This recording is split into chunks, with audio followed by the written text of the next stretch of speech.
জাতির পিতা যাকে খুশি আপনারা বানান, কিন্তু কোন সাচ্চা মুসলমান সেটা স্বীকার করে না। যখন খুশি ধর্মকে ব্যবহার করে, লা ইলাহা ইল্লাল্লাহ, নৌকার মালিক তুই আল্লাহ। এই ইসলামের উপরে কোনোদিন ধর্ম ব্যবসা জিয়াউর রহমানের মাধ্যমে হয় নাই।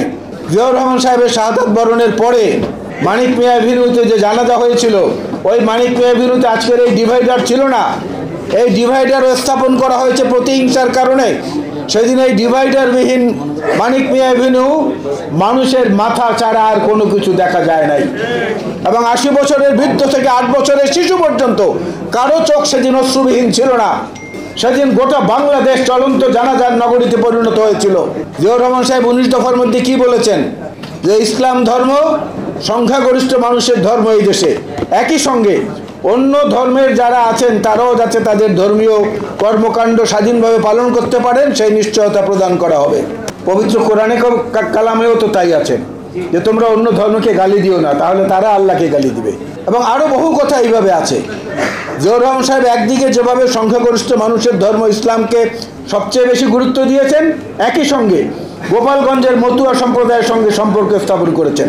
তফসিলি ফেডারেশনের যারা নিম্নবর্ণের হিন্দুরা আছেন তাদেরকে মন্ত্রিসভায় নিয়েছেন, তাদেরকে দিয়ে মন্ত্রিসভা গঠন করেছেন। আমরা যারা বলি ইসলামী মূল্যবোধ, ইসলামী মূল্যবোধের মূল ধারক এবং বাহক হচ্ছেন নবী করিম সাল্লাল্লাহু আলাইহি ওয়াসাল্লাম। জাতির পিতা যাকে খুশি আপনারা বানান, কিন্তু কোন সাচ্চা মুসলমান সেটা স্বীকার করে না। মুখে না বললে অন্তর থেকে অন্তত স্বীকার করে না। জোর করে অনেক কিছু করা যায়, জোর করে ভালোবাসা নেওয়া যায় না। আপনাদের এখনো শিক্ষা হয় না? এই ইসলামের উপরে কোনোদিন ধর্ম ব্যবসা জিয়াউর রহমানের মাধ্যমে হয় নাই, তিনি সেটা করেন নাই। বাইতুল মোকাররম মসজিদের এক্সটেনশনের ব্যাপারে, সম্প্রসারণের ব্যাপারে তার অবদান ছিল। আজকে যে পুলিশরা আমাদের উপরে দমন নীতি চালান, আমাদেরকে মারেন, ধরেন, যা মন চায় তাই করেন, এই বেনজিরের অনুসারীরা এই ডিএমপি প্রতিষ্ঠিত করেছে শহীদ জিয়াউর রহমান বীরুত্তম, ঢাকা মেট্রোপলিটন পুলিশ। তাদের প্রতিষ্ঠা বার্ষিকীতে জিয়াউর রহমানের নামটা তারা উচ্চারণ করে না।